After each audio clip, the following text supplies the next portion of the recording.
Hello everyone, welcome to the one shot lecture of motion in a plane, जिसे हम motion in 2D भी बोलते हैं, यानी कि टू डिमेंशंस यानी कि क्या, यानी कि ये एक्स एक्सिस और Y axis, motion X axis and Y axis दोनों में हो रहा है. So this is a one shot lecture for motion in a plane.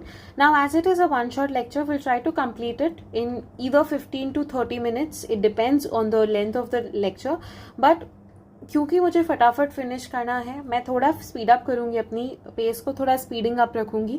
मैं हर चीज़ आपको नहीं समझा सकती, but I have written most of the things, most of the formulas जो आपको इस चैप्टर में आनी चाहिए. और अगर आपने एटलीस्ट इस फॉर्मूला शीट को भी लर्न कर लिया और इन फॉर्मूलाज को प्रॉपर डिमेंशंस के साथ इन सब लर्न कर लिया, एंड देन अगर आपने क्वेश्चन सॉल्व किए, अगर आपने 35 ईयर्स के PYQs भी लगा लिए, देन प्रिटी मच आपका chapter is going to get done. But don't consider कि चैप्टर को छोड़ देना. You have to keep a hold of these chapters again and again, because ये बेसिक्स है. इसी के बाद आपका NLM, work, power, energy, rotation बहुत स्ट्रांग हो जाएगा. ठीक है, तो let's start with it. Motion in a plane without wasting much time. Distance, displacement, velocity, acceleration. Motion in 1D में हम ऑलरेडी पढ़ते हैं, but let's revise it. Distance का मतलब होता है the total path length covered by body. Displacement का मतलब होता है द शॉर्टेस्ट डिस्टेंस. वेलोसिटी का मतलब होता है change in displacement upon change in time. और एक्सेलरेशन का मतलब होता है change in velocity into change in time. अभी तक हमने जो पढ़ा था वो वन डिमेंशन में पढ़ा था, सिर्फ एक्स एक्सिस में या सिर्फ वाई एक्सिस में. अब जो हम पढ़ेंगे वो एक्स एक्सिस और वाई एक्सिस दोनों में पढ़ेंगे. तो जब हम 2D के केसेस बात करते हैं, यानी कि ये वाली एक्सिस वाई एक्सिस होती है, ये वाली एक्सिस एक्स एक्सिस, यहाँ पे ऑब्जेक्ट है, तो इसका कोऑर्डिनेट होगा एक्स आई कैप प्लस वाई जे कैप. ठीक है, और वहीं पे अगर मैं इसको 3D में बात करने लग जाऊं तो यहाँ पे जेड एक्सिस भी आ जाती है, और इसीलिए उसका कोऑर्डिनेट में आपका के कैप आ जाता है. ठीक है, तो पहली चीज, पोजिशन अगर आपको निकालनी है किसी भी ऑब्जेक्ट की तो वो आपको पता होना चाहिए. लेट अस कंसिडर ये 2,3 पे है, तो आप बोलोगे कि ये 2 आई कैप प्लस 3 जे कैप है. ठीक है, और मान लो अगर आपको और एक जेड एक्सिस दे दिया होता, 3D फिगर दिया होता, until and unless Z axis नहीं आ रहा, it is a 2D figure. But जैसे ही 3D फिगर होगा तो प्लस मान लो यहाँ पे 4 भी दे दिया होता, तो ये हो जाता 4K कैप. ठीक है, तो इस तरीके से आप रिप्रेजेंटेशन करोगे. तो पहले तो ये समझ में आना चाहिए कि रिप्रेजेंट कैसे होता है. अब आती है डिस्प्लेसमेंट. डिस्प्लेसमेंट क्या होता है? The shortest path. तो डिस्प्लेसमेंट निकालने का तरीका होता है R final minus R initial. Let us consider एक ऑब्जेक्ट है जो एक फाइनल पोजीशन पे है और वहां से वो एक इनिशियल पोजीशन पे गया.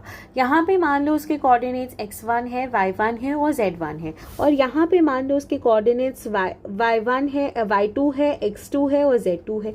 तो अगर हम यहाँ पे इनिशियल एंड फाइनल पोजीशंस की बात करेंगे तो हम यहाँ पे r final minus r initial करेंगे. I'm सॉरी अगर मैंने यहाँ पे, देखो मैं वापस बताती हूँ, इसके इनिशियल के कोऑर्डिनेट्स होंगे x1, y1 और z1, और फाइनल के कोऑर्डिनेट्स होंगे x2, y2 एंड z2. तो हम यहाँ पे r final minus r initial करेंगे, यानी कि x2 minus x1 the whole i cap plus y2 minus y1 the whole j cap plus z2 minus z1 the whole K cap. क्योंकि अब ये जो है ये 3 डिमेंशन फिगर है और यहाँ पे we are talking about the change in displacement. ठीक है, so we are talking about what, we are talking about the change in displacement.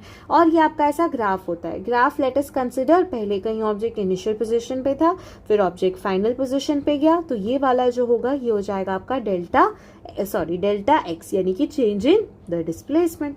Very simple. ऐसे ही अब क्या होता है कि मान लो अगर एक ऑब्जेक्ट है और अगर वो ऐसे मूव कर रहा है, तो ये उसका फर्स्ट पॉइंट है, ये उसका सेकंड पॉइंट है, ये यहाँ से एक पॉइंट बना यहाँ से, और इधर ये वाला जो वेक्टर बनाओगे, वेक्टर क्या होता है? Vector is an arrow. ये वाला एक एरो का हेड है और ये एरो की टेल है. एरो का हेड हमेशा वो बताएगा कि चेंज किस डायरेक्शन में हुआ, तो ये इस तरीके से. तो ये वेक्टर ये इनिशियल पोजीशन से फाइनल पोजीशन पे आपने क्या कर दिया, वहां पे देखो यहाँ पे ये ऐसे है कुछ. ठीक है, एक ऑब्जेक्ट यहाँ पे है, एक ऑब्जेक्ट यहाँ पे है, ऐसे आपने बना दिया, तो ये आपको बताएगा चेंज इन वेलोसिटी. तो ये वेलोसिटी ग्राफ हो गया, यानी कि ये VT ग्राफ हो गया. ऐसे ही अगर आप मान लो अगर आपको AT ग्राफ बोला जाए तो AT ग्राफ कैसे होता है? ये अगेन ऐसा है. यहाँ पे आप इसको देखो, यहाँ पे आपका ये एक चीज है और ये एक चीज है.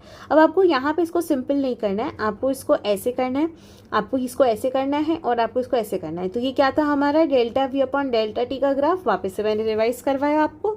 अब मैं आपको एक्सेलरेशन टाइम ग्राफ बताती हूँ जो आपको पता होना चाहिए. ये अगर आपका ऐसा है ये पॉइंट ऐसा है, ये पॉइंट, तो इधर आपको टैंजेंट बनाना है। क्या बनाना है? टैंजेंट। तो आपने इसको ऐसा टैंजेंट बनाया, यहाँ पे ऐसा टैंजेंट, और बस इसको ऐसे ज्वाइन करता हुआ डेल्टा एक्सेलरेशन का टैंजेंट। ठीक है, तो ये 3 ग्राफ्स होते हैं जो आपको ऐसे सिखाए जाते हैं।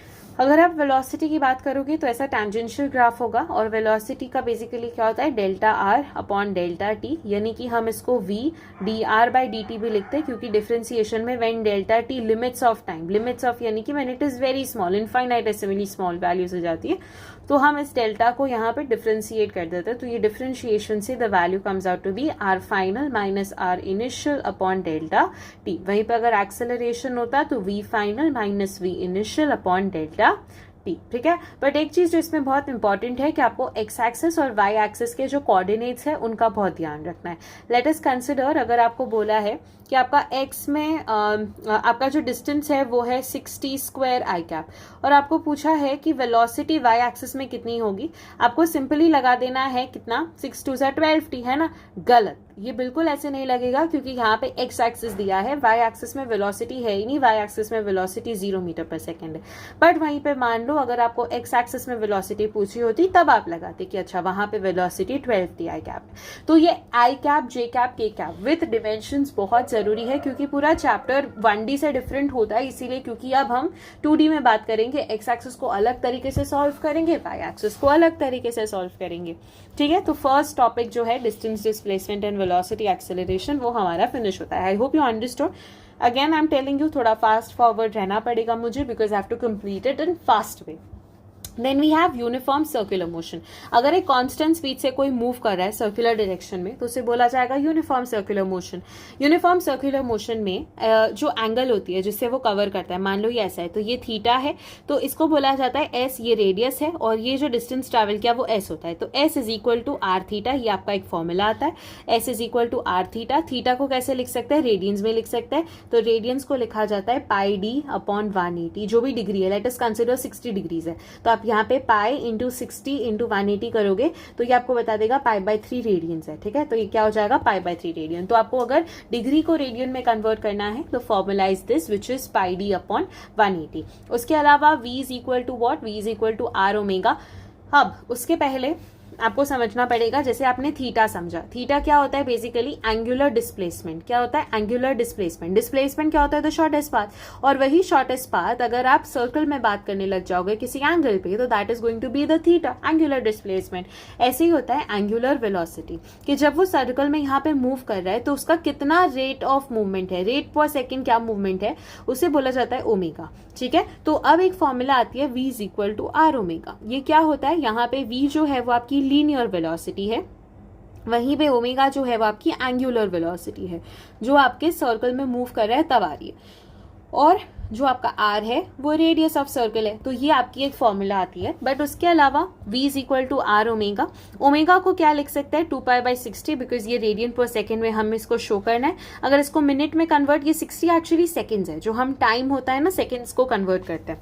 वहीं पे अगर आपको मिनट हैंड में करना पड़ेगा तो इसको 60 से और मल्टीप्लाई करो, अगर आर में करना है तो ऐसे, और अगर डे में करना है तो ऐसे। ठीक है, अब v is equal to R omega और एक्सेलरेशन का जो है इसमें से कुछ आपको रिलेशन मिल सकता है। क्या? एक आपको पता है एक्सेलरेशन है v स्क्वायर अपॉन आर, और आपको ये भी पता है कि v is equal to R omega, तो आप इसकी वैल्यू यहाँ पे पुट कर दो। तो v square upon r is equal to r square omega square upon r, यहाँ से ये आर कैंसिल, तो आर ओमेगा स्क्वायर। तो एक्सेलरेशन का वैल्यू आर ओमेगा स्क्वायर भी होता है, जो यहाँ पे दिया है। अब आप बोलोगे यार यहाँ पे जो m आ रहा है क्योंकि ये फोर्स के लिए है, force is equal to ma होता है। एक्सेलरेशन को लिख सकते हैं m v square upon r, और इसको लिख सकते हैं m r omega square. Very simple. तो ये आपका पोर्शन फिनिश हुआ। उसके बाद आता है नॉन यूनिफॉर्म मोशन, यानी कि मान लो कोई ऑब्जेक्ट सर्कुलर ट्रैक में तो मूव कर रहा है बट स्पीड अप कर रहा है, फटाफट एकदम स्पीड अप करके। आपने देखे होंगे जो रेसर्स होते हैं, जो बाइकर्स होते हैं, वो क्या करते हैं? सर्कुलर मोशन में मूव करते हैं बट कभी कभी अपनी स्पीड को इंक्रीज करते हैं। तो अगर कोई ऑब्जेक्ट स्पीड अप कर रहा है ना अपने आप को, तो वो नॉन यूनिफॉर्म मोशन का पार्ट हो जाएगा। अब इसको कैसे निकाला जाता है? तो ये आपका एक सर्कल है, यहाँ पे आपके ऐसे, ये आपका सर्कल है और यहाँ पे आपका ऐसा कुछ स्ट्रक्चर बनता है। अब आप बोलोगे ये क्या है? यहाँ पे बीच में लग रहा है सेंट्रीपिटल एक्सेलरेशन, जिसकी वजह से ऑब्जेक्ट जो है वो अपना डायरेक्शन मूव करेगा। हमको पता है कि सर्कल में हर जगह पे उसका डायरेक्शन बदलना है, इसीलिए हम सर्कल में वेलोसिटी लेते हैं, क्योंकि direction always changes when a body is moving in a circle. तो ये आपका सेंट्रीपिटल एक्सेलरेशन, और यहाँ पे लगेगा टेंजेंट पे लगेगा टेंजेंशियल एक्सेलरेशन, जो स्पीड को फ्लक्चुएट करेगा, स्पीड के बढ़ाने कम करने में काम आएगा।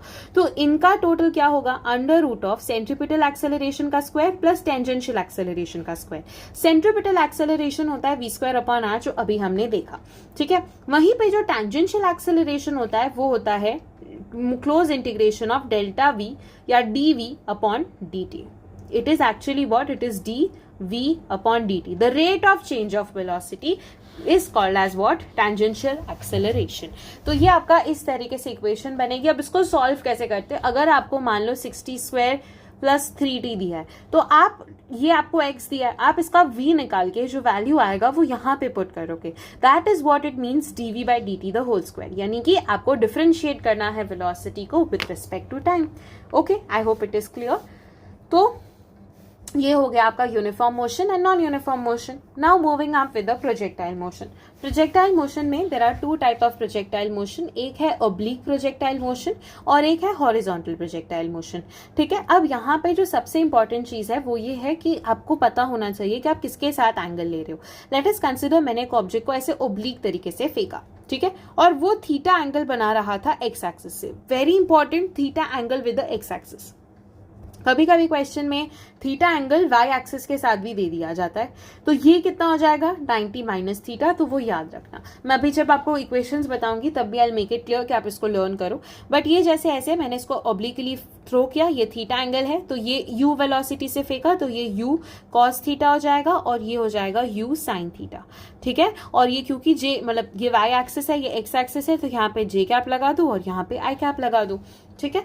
अब आता है एक ट्रेजेक्ट्री इक्वेशन। अब ये जो x, अब ये है हमें दिख रहा है कि एक x एक्सिस में मोशन हो रहा है, एक y एक्सिस में मोशन हो रहा है। ऊपर जाने पे सिर्फ x एक्सिस में मोशन है, नीचे आने पे वापस से x एक्सिस y एक्सिस में मोशन है। x एक्सिस में जो मोशन हो रहा है वो vt हो रहा है, यानी कि कांस्टेंट वेलोसिटी वाला मोशन हो रहा है, ठीक है, कांस्टेंट वेलोसिटी वाला।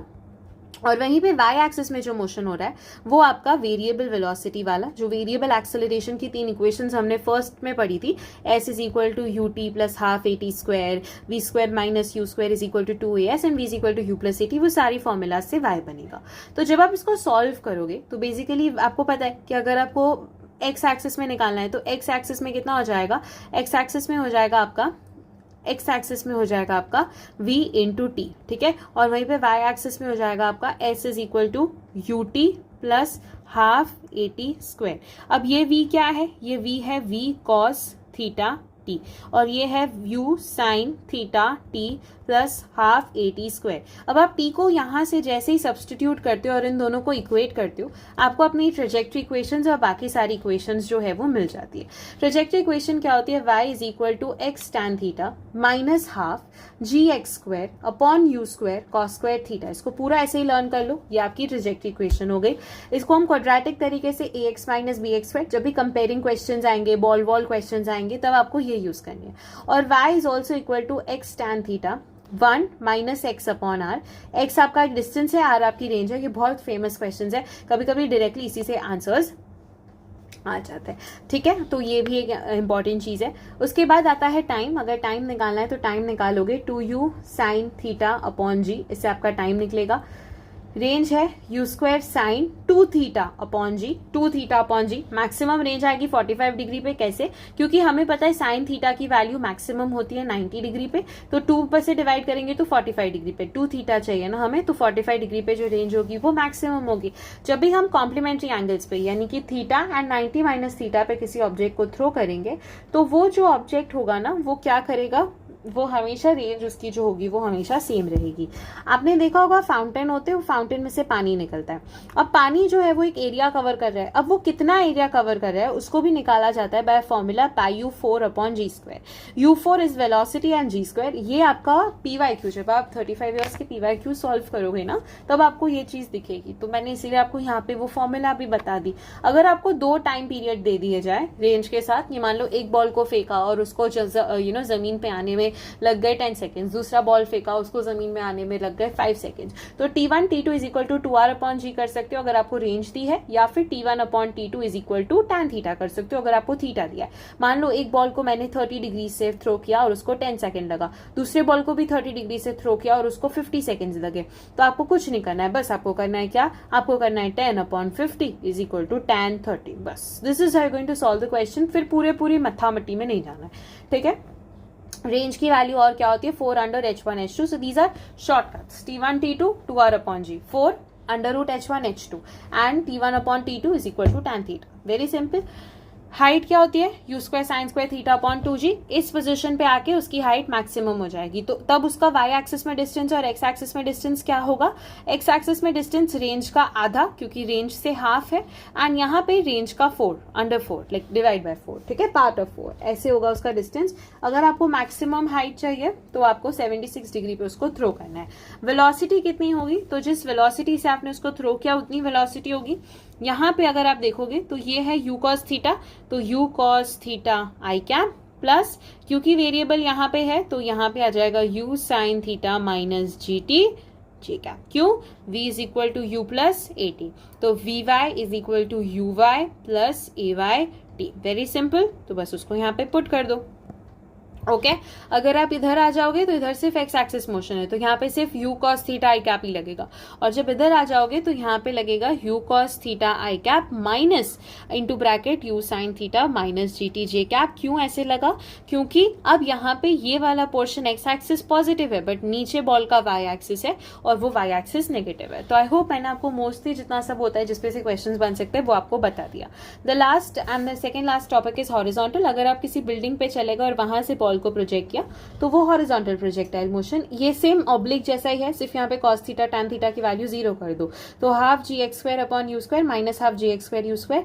टाइम पीरियड जो हमने फर्स्ट चैप्टर में पढ़ा था फॉर द केस जहां पे हम बॉल को थ्रो कर रहे थे, थ्रो डाउन, तो बस ये वही वाला है √2gh। हमें पता है रेंज की वैल्यू क्या होती है, x क्या होता है, x होता है v इंटू टी, तो बस हमें पता है v u है और t हमें पता है 2h/g है, तो वो आपको रेंज दे देगा।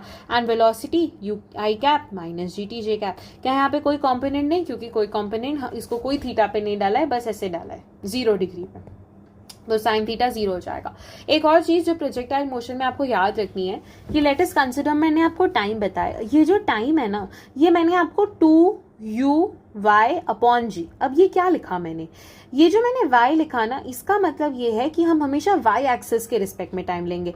मान लो आपको ये ऑब्जेक्ट दिया और इसके बीच में ये थीटा एंगल दिया, तो जब आपको ये थीटा एंगल देगा ना वो, तो आपको अब ये हमारा u cos थीटा हो जाएगा, तो तब हमारा जो टाइम होगा वो होगा 2u cos θ/g, ना कि हमारा टाइम होगा 2u sin θ/g। तो ये चीज भी याद रखना आप, ठीक है। सेम इधर भी, रेंज में भी, हर चीज में जहाँ पे साइन थीटा आ रहा है तो remember it with a diagram कि थीटा कब आ रहा है, when theta is taken with respect to x axis, these are what are the formulas.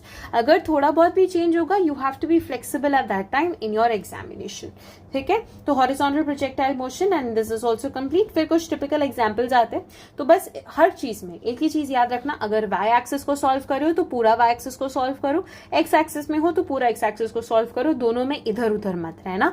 Time निकालने के लिए generally h is equal to ut plus half at², but y axis में निकालो। रेंज निकालने के लिए vxt इंटू टी होता है, और वेलोसिटी के लिए vxi cap plus vy j cap. So that's all for this chapter which is motion in a plane. One shot actually में 1 पेज नोट्स है। ये पूरा आपका फॉर्मूला शीट है, I be providing it in the form of shorts also, आप वहां से screenshot ले सकते हो, एंड अगर आप चाहो तो इधर से भी ले सकते हो। So it depends on you. That was all from my side. Keep learning, keep revising, take care, bye bye.